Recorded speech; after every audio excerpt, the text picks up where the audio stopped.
Bueno, muy bien, vamos a hablar hoy de esclavitud. Espero que estemos todos en contra.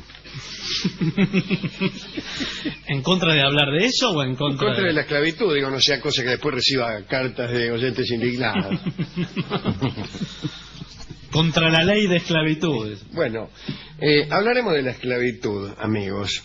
La esclavitud es considerada en general como la sujeción del hombre por el hombre. El esclavo es la persona que por estar bajo el dominio de otra persona carece de libertad. Bueno, todas esas cosas que parece que hay que decir antes de una charla, porque si no, nos falta que levantar la mano para preguntar qué es la esclavitud. Bueno, se supone que todos sabemos lo que es un esclavo.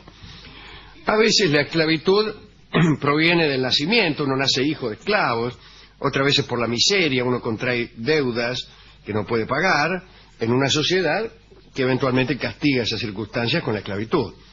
Muy frecuentemente, a causa del... Diga algo, por favor. El teléfono es 4535-4000. ¿Lo anotó? Bien, discúlpeme, aquí estoy. A causa del derecho que la guerra confiere al vencedor,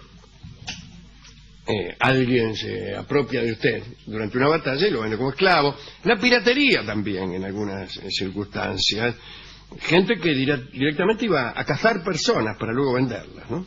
Bueno, en la antigua Roma, el esclavo no era una individualidad, sino simplemente una cosa, un objeto neutro, mancipio, ¿no? Que a la menor falta se lo castigaba con una viaba, con cadenas, con suplicios, con la cruz, etcétera. El jefe de familia disfrutaba de poder de vida y muerte sobre el esclavo.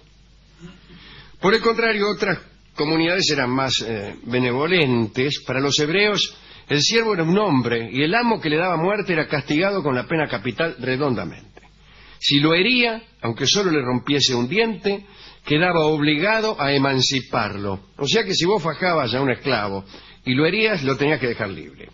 El esclavo entre los hebreos podía sentarse incluso a la mesa durante los banquetes religiosos y era posible que se le facilitaran los medios para fundar una familia.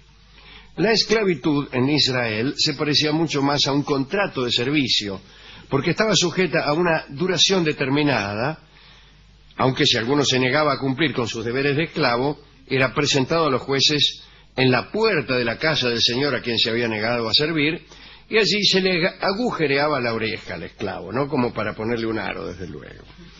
Bueno, el hebreo también tenía el deber de asegurar a sus siervos el descanso del día sábado, un descanso que no debía asegurarse, no era necesario porque como nadie hacía nada ese día, mal podían los señores encargarle tarea alguna a los esclavos porque era una ofensa a Dios. Los griegos utilizaban como esclavos a los extranjeros que habían vencido. Incluso al capturar hombres libres de otras naciones, solían señalar los griegos esta captura con actos horrorosos. Por ahí te hacían marcar con un hierro caliente, ¿no? Alguna señal en la frente, pero bueno. Escribió Aristóteles. Estamos ante el pueblo griego, un pueblo admirado en muchos sentidos. Pero Aristóteles, también muy admirado, escribió: hay hombres inferiores a nosotros, tanto como el cuerpo lo es al alma. Aquellos serán esclavos por naturaleza. El niño tiene una voluntad imperfecta. La mujer la tiene subordinada a la voluntad. El esclavo está absolutamente privado de voluntad. Los hombres libres son incapaces de doblar su estatura recta para las labores rudas. Este es el pensador Aristóteles al que hemos querido tanto, pero no hay que juzgarlo con criterios actuales, ni tampoco hay que llenarse la boca hablando de la democracia en Grecia, porque la democracia griega era mucho peor que cualquiera de las dictaduras actuales. No hay justicia en Atenas, decía alguien, algunos ciudadanos tienen más esclavos que otros. Bueno, aquellas economías de todas maneras marchaban gracias a la fuerza de trabajo de la esclavitud.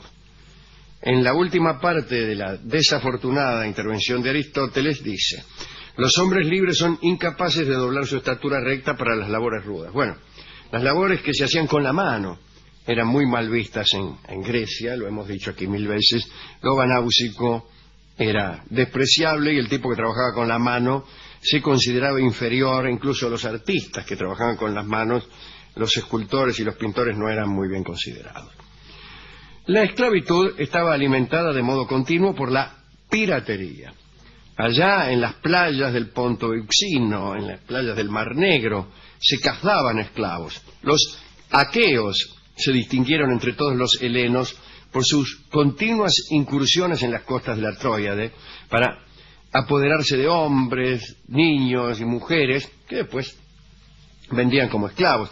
La captura no solo se realizaba en naves, sino que también en el seno de las ciudades, y con toda frecuencia empleaban engaños, astucias, raptaban, asistían a fiestas y se apoderaban de los niños o de los viajeros extraviados.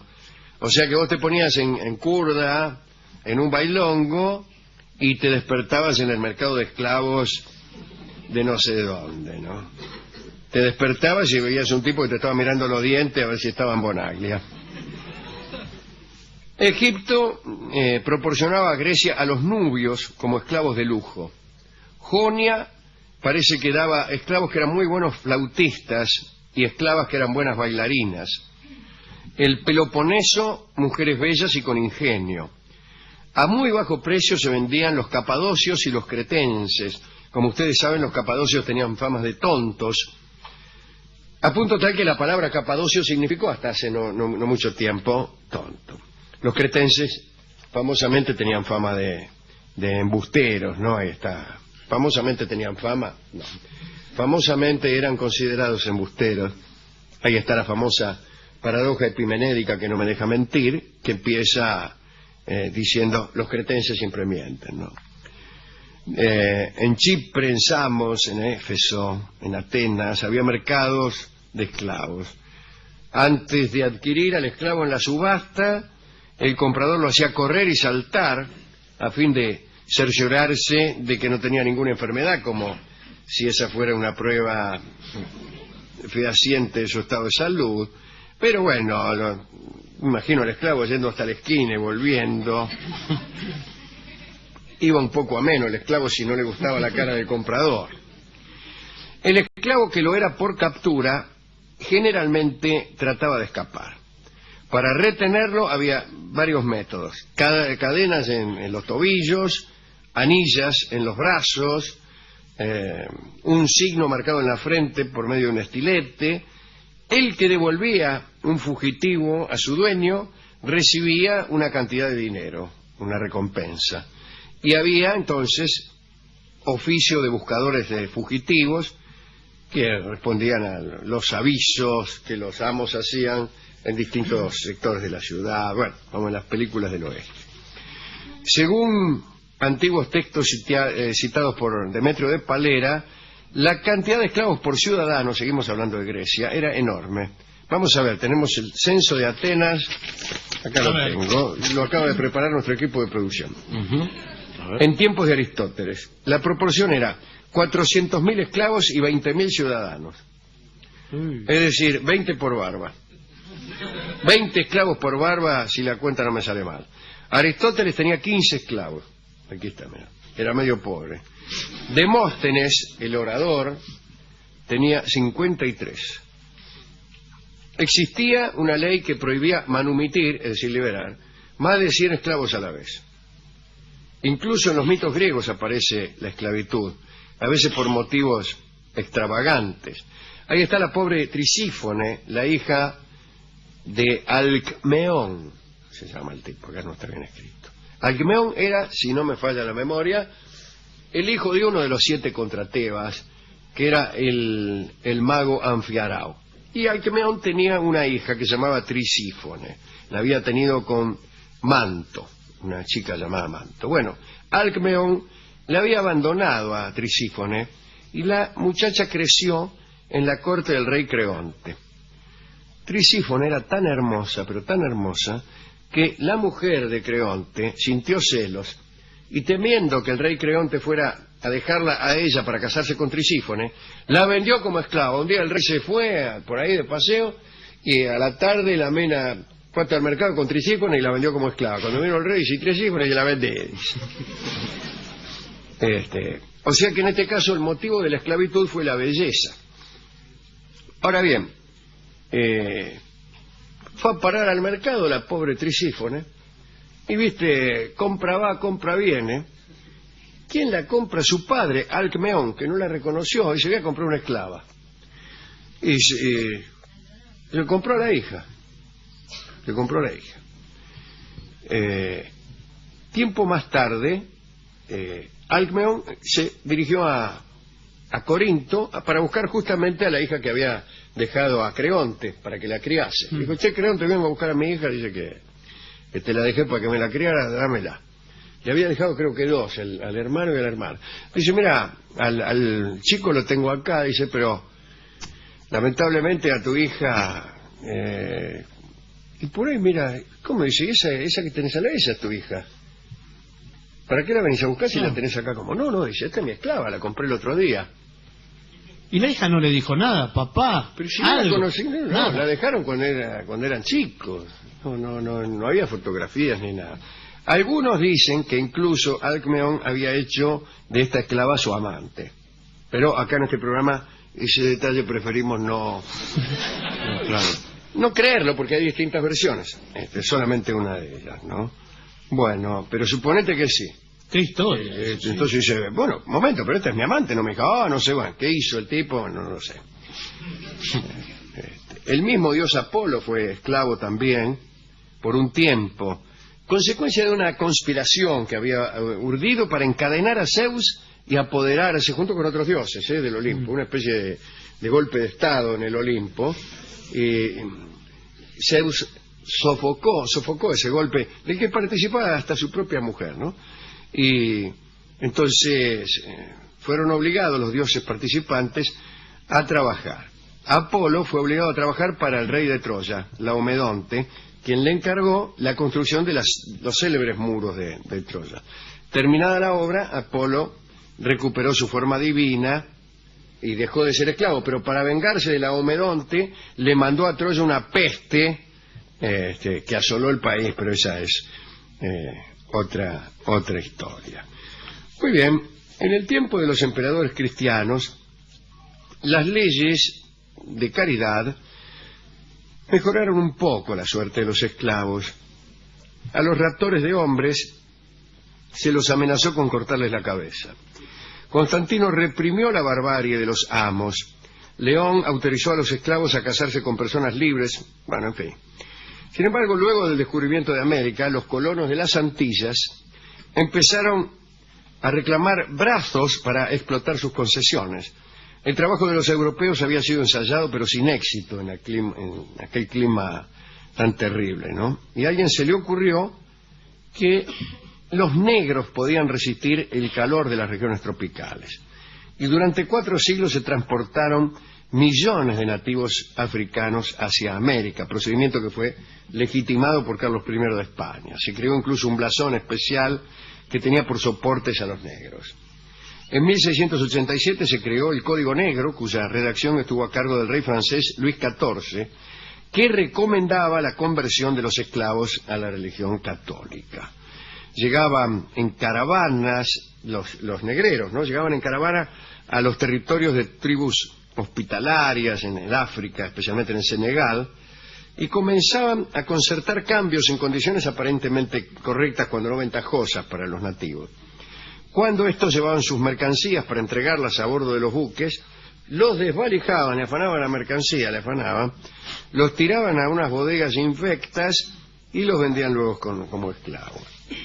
En Francia, en 1794, en plena Revolución Francesa, la Convención, a solicitud de los diputados por Santo Domingo, votó la abolición de la esclavitud en todas las posesiones de la República, pero el 30 de Floreal del año 10 se restableció la trata de negros en la creencia de que con ello prosperarían las colonias americanas. Y finalmente recién se abolió la esclavitud en Francia en 1848. Montesquieu, aquel famoso escritor de El espíritu de las leyes, también una persona muy admirada por los demócratas, escribió en 1720, voy a leer a Montesquieu. El azúcar sería muy caro si no se hiciese cultivar por esclavos la planta que la produce. Y sigue Montesquieu. Estos individuos son negros de pies a cabeza. No cabe en la cabeza de Dios ser sapientísimo el haber puesto un alma, y sobre todo un alma buena, en un cuerpo completamente negro. Decía Montesquieu. El de libertad, igualdad y fraternidad. Exactamente, el mismo Montesquieu. Bueno, después vino el terror de Robespierre, sí, ¿no? sí, Con claro. todo eso, ¿no? En Inglaterra la esclavitud fue abolida por la Cámara de los Comunes en 1807 y, como saben ustedes, en los Estados Unidos, recién después de la Guerra Civil, en 1863, mejor dicho, esa fue la gran polémica de la Guerra Civil, ¿no? Portugal no suprimió la esclavitud hasta 1875, España la abolió en Cuba y en Puerto Rico en 1880 y en Argentina, como saben ustedes, en la Asamblea del año 1813. Pero no la abolió redondamente, sino que decretó la libertad de vientres, es decir, que los esclavos y los hijos de esclavos, los hijos de esclavos nacidos después de aquel año, nacían ya libres.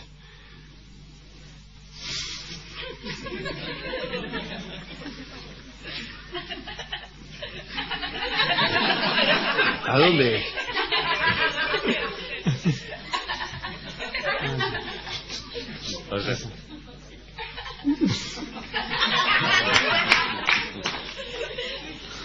Increíble. Pero está bien, muchachos. No, déjelo. Sí. Algunos venimos a ver programa y otros venimos. Cada uno hace lo que puede. Bueno, perdonen a los oyentes, nos hemos demorado en saludar a unos amigos. Se le atribuye al capitán inglés John Hopkins la negritud de un área geográfica tan dilatada que va desde Brasil hasta los Estados Unidos. Hopkins murió en 1594, ennoblecido por la reina Isabel I, y dejó un mercado tan próspero que duró hasta mediados del siglo XIX, ¿no?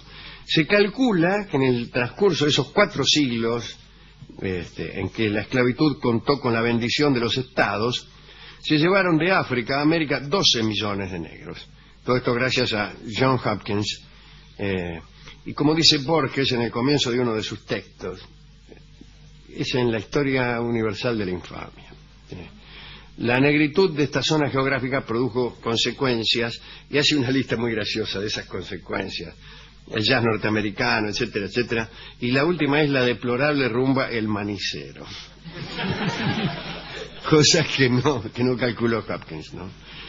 Bueno, la Argentina tiene motivos para estar orgullosa en ese sentido, no solo por la pronta evolución de la esclavitud, sino algunas páginas gloriosas, como aquel viaje de Hipólito Bouchard combatiendo barcos negreros, etcétera, etcétera. Bueno, así que podemos dedicarle nuestra charla de hoy a Hipólito Bouchard, y a todos los que han combatido de un modo u otro la esclavitud, a todos los que han tenido ansias de libertad y a todos los que la siguen teniendo, ¿no? Hemos ido a la discoteca y sin más trámite el discotecario me entregó un disco que, por llamarse Esclavo, parece estar directamente referido a esta cuestión. Se llama Esclavo, el bon y hermoso tango de Joaquín Mora, que escucharemos en la inigualable versión del extraordinario Charlo.